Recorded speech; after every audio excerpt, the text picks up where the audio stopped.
After experiencing trauma at a young age, my next guest began misusing solvents at 11 years of age, turning to harder drugs when he was a teen.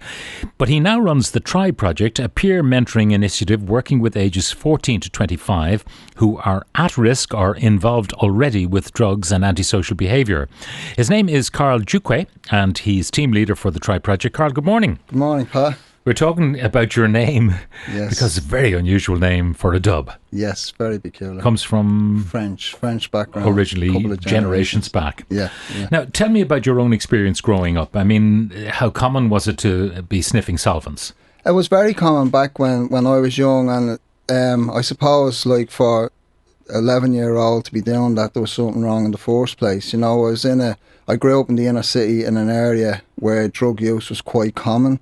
And it was very visible around the area. And I would have had a lot of older people around me at experimental stage drug use as well that would have been doing it. But you weren't the youngest, I presume, that was doing it, or were you? No, well, there would have been a lot of friends, a lot of my friends. About your own age? Yeah, about my own age. And the funny thing, there was people dying. I don't know whether there was even young people dying because they got the Tipex and they were putting it into bags and it was getting caught in their throat, you know, and there was like lots of that around as well when I was. And that's an era of drug taking that we've kind of forgotten. Yeah, it's all new. All sorts of different stuff now. So how did you then move on?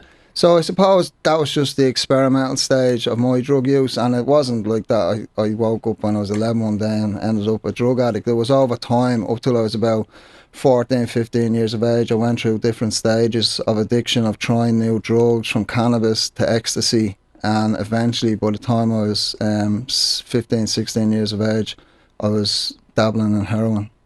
So at that age, as in your mid-teens, you were dabbling in heroin. And what were you doing? Were you injecting it or? Not at that age, no. I wasn't injecting it, I was smoking it. And a lot of my friends were also taking it. There was a lot of, like, even derelict buildings back then. We'd all just go in and we'd sit there and we'd smoke heroin.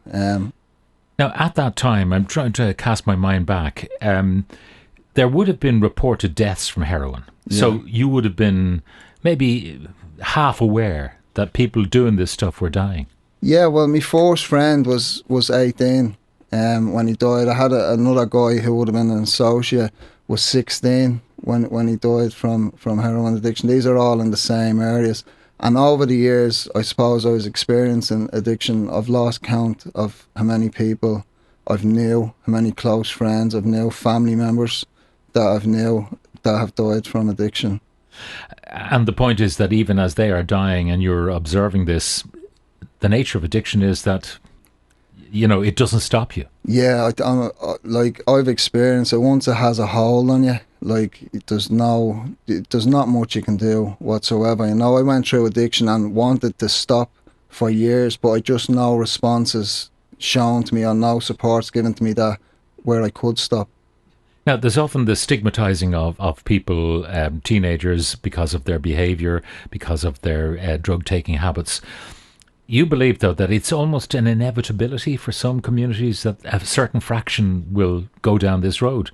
Yeah, I think the stigma associated with addiction is probably one of the most globally recognised stigmas, and people experiencing that within the communities. If you look at areas where I work, like Oliver Bond and St. Teresa's Gardens, you have young people growing up who, I suppose, they aspire to be involved in gangland criminal activities of selling drugs, and like that to me is just like lack of opportunity within areas. It's negative beliefs and role models within them areas. That you have young kids growing up looking at dealers standing on corners. They have the runners, the nice runners, the cars. They have the respect within that area, and they're aspiring to, I want to do that. So in the same way as someone who's growing up in a well-to-do middle-class family who sees the guy down the road driving the Jag or the Beamer or whatever, and he knows that by going to college and getting an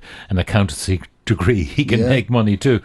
In your community, they were looking at the local business people who were dealers and getting all of those material goods. Yeah, so if you could imagine, like, growing up in Sheriff Street and not being presented with opportunities, but walking by the financial centre every day. And we can talk about equality and inclusion and all that, but you walk by that financial centre every day, and you know that I'll never be a part of that. So let's try and find a new way or means to kind of get to that level of income, you know.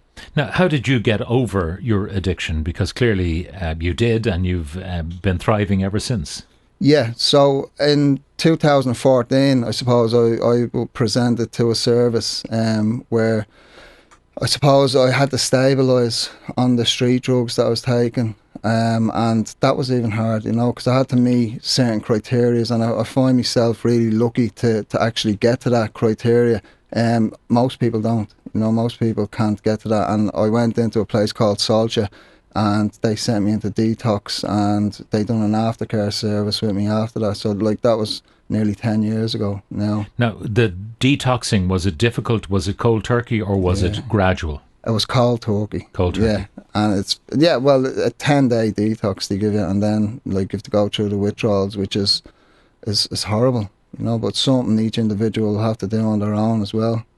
And the horrible nature of that, it might be such that you never want to have to do it again. Yeah, 100%, man. And I've done it a few times, but I haven't done it to the extent where I was prepped, I was ready. I had the supports around me this time that I knew. And I was kind of at that mind frame that the quicker this comes, the quicker it will go, and I can get on with it. What do you think sparked your ambition to get off drugs at that point? Like lots of things. People believing in me that when I didn't believe in myself, you know, I was living in that even internal stigma within myself of getting reinforced in me over the years that you're no good, you'll never amount to that. And so when that's getting said to you all the time, you really start to believe it. But over time, I suppose seeing other people believe, yeah, you can do this, you can stop taking drugs, this is how you do it, I'm going to lay out a pathway. And it's like for years I wanted to stop, but I didn't know how to. And this process, and you had to meet those criteria. You were saying that not many people can manage to meet the criteria in order to qualify for the detox course. What are the criteria? So, like, to be in some, I'll give you an example of the criteria. Right, to me, you had to be off all street drugs. That meant no cannabis, no benzodiazepines, no other drugs. But you could be on methadone. You could be on methadone, you could be on prescribed drugs, but to reach that, there's no support to help people to reach that level of stabilisation. And they just basically send them back out and say, come back when you're ready. And the sad reality of it is people go back out and they die, you know, trying to meet that criteria. Not many people get. You know, my recovery is abstinence-based, which means I don't take any substance. And that's a high level. That's a high level of recovery. You know, we're looking at harm reduction approaches and stuff like that, which probably saved me life for years through addiction. You know, reducing the harm to me. But still, over time, you know, 18 years is a long time. It's a long time. Stuck in addiction. So when you emerged then, what did you do? I mean, you were now clean and determined not to let it grab you again. Yeah, I suppose I joined up with and became a board member of the Recovery Academy of Ireland, what was set up to tackle the stigma towards people experiencing drug addiction, and also to show that recovery is visible and it's possible. And trained up as a recovery coach, and you go out and you do groups with people, you coach them into recovery. It was actually set up for a popular band years ago, and they just replicated in America and stuff like here. And then I went to university and educated myself around addiction. I educate myself around leadership, and I try and bring that into my job today. Try being the operative word. Yes, that's what the project is called. Tell me about Try. Yes, so Try is Target Responsible Youth, and we're housed within the Solace project within the southwest inner city. And just a little bit of background and context on the Solace project is like we work in the southwest inner city, and we've like 7 projects. We've the Solace at Schools, the Solace after schools, and they work within the schools within young people aged from 5 years. And then we've Liberate, who is the mainstream youth service for the southwest inner city. And then we move more into the justice end of it. So we've the Yard, what's a social enterprise and gets young people work ready. We've Compass, we're an inreach in prison, and also when they get out, we do outreach with them. And then we've RUA Dublin 8, which is which works with young prolific, sorry, I couldn't say that, young offenders.